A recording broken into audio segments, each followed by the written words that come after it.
पश्चिम बंगालमध्ये आता भाजपने ज्या पद्धतीने काम केलेले आहे, सुवेंदू अधिकारींवरती बोलायला हवं आणि सुवेंदू अधिकाऱ्यांनी मागच्या काही वर्षांमध्ये म्हणजे जेमतेम त्यांना भाजपमध्ये येऊन 6 वर्ष झालेली आहेत. पण 5-6 वर्षामध्ये ज्या पद्धतीने हे सगळं चित्र पलटवलेलं आहे, तर एखादा माणूस जर पेटून उठला, तर तो काय करू शकतो, याचं हे खरं तर उदाहरण आहे. म्हणजे इतिहासामध्ये आपण गुरु शिष्यांची अनेक उदाहरणं बघितलेली आहे आणि त्या दोघांच्या मतभेदामधून कशा पद्धतीने पार्टी स्प्लिट होतात किंवा त्यामधनं कशा पद्धतीने राजकारण होतं, हे सुद्धा आपण बघितलेलं आहे आणि अशीच गुरु शिष्यांची जोडी होती ममता बॅनर्जी आणि सुवेंदू अधिकारी यांची.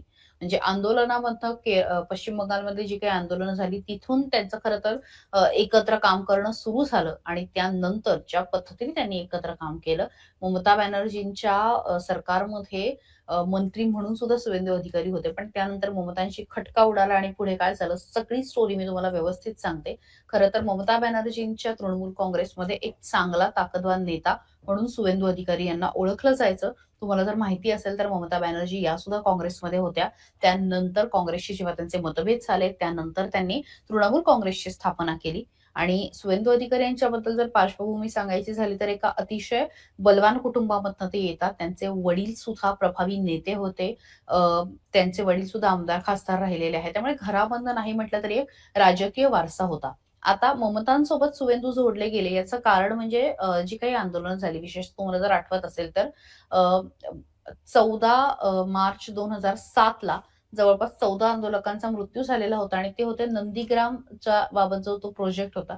तर त्याच्या विरोधामध्ये आंदोलन केलं होतं. त्या प्रोजेक्टला विरोध होता आणि त्या काळामध्ये पोलिसांनी जे काही हिंसाचार झाला, तर त्याच्यामध्ये 14 लोकांचा मृत्यू झाला आणि तृणमूल काँग्रेसने तो जो मुद्दा होता, तो मोठ्या प्रमाणावरती उचलला होता आणि त्यावेळेस डाव्या आघाडीचं सरकार होतं, लेफ्टिस्ट आघाडीचं सरकार होतं त्यावेळी आणि त्या सगळ्या मुद्द्यानंतरच खरं तर ज्या निवडणुका झाल्या त्यानंतर 2011 मध्ये तृणमूल काँग्रेस जे आहे ते सत्तेमध्ये आलं आणि या संपूर्ण आंदोलनामध्ये जे लोकं पुढे होते, जे चेहरे पुढे होते, त्यामध्ये सुवेंदू अधिकारी हे एक महत्त्वाचं नाव होतं.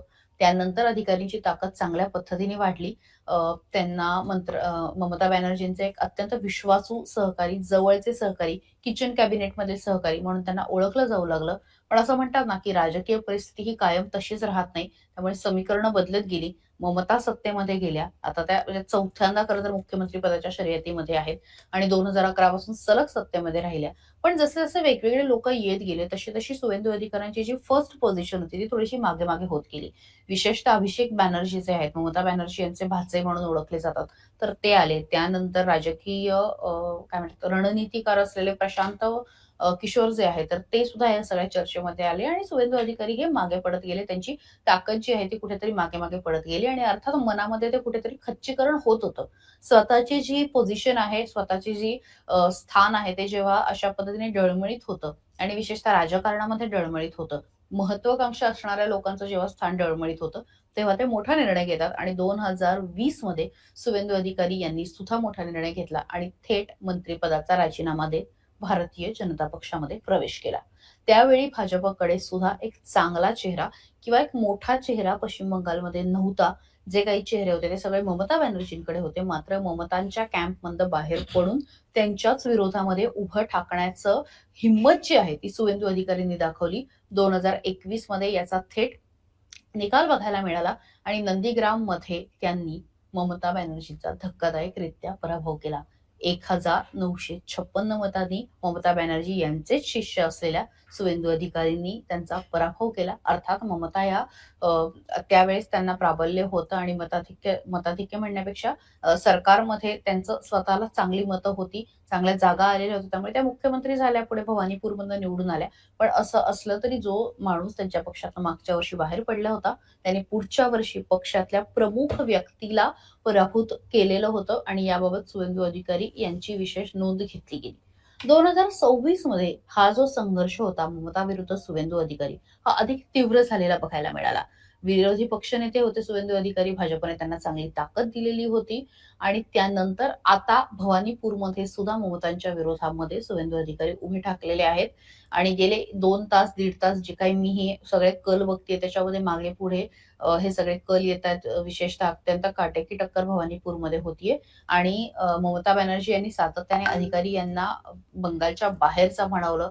आउटस्कट म्हणवलं, तर सुवेंदू अधिकारी हे स्वतःला सातत्याने भूमिपुत्र म्हणत तृणमूल काँग्रेसच्या कामावरती त्यांनी भ्रष्टाचाराचे अनेक आरोप केले आणि अक्षरशः आपण म्हणू शकतो की राळ उठवण्याचा प्रयत्न जो आहे तो सुवेंदू अधिकारी यांनी केला. पश्चिम बंगालच्या भाजपमध्ये जर जिंकलं भाजप किंवा भाजपला ज्या पद्धतीने चांगल्या जागा मिळतात ते जर बघितलं, तर त्या सगळ्याचा चेहरा म्हणून सुवेंदू अधिकारी यांनाच त्याचं श्रेय मिळणार आहे. आणि जर भाजपला बहुमत मिळालं तर मुख्यमंत्री पदाचा स्पष्ट चेहरा हे सुवेंदू अधिकारी असणार आहे.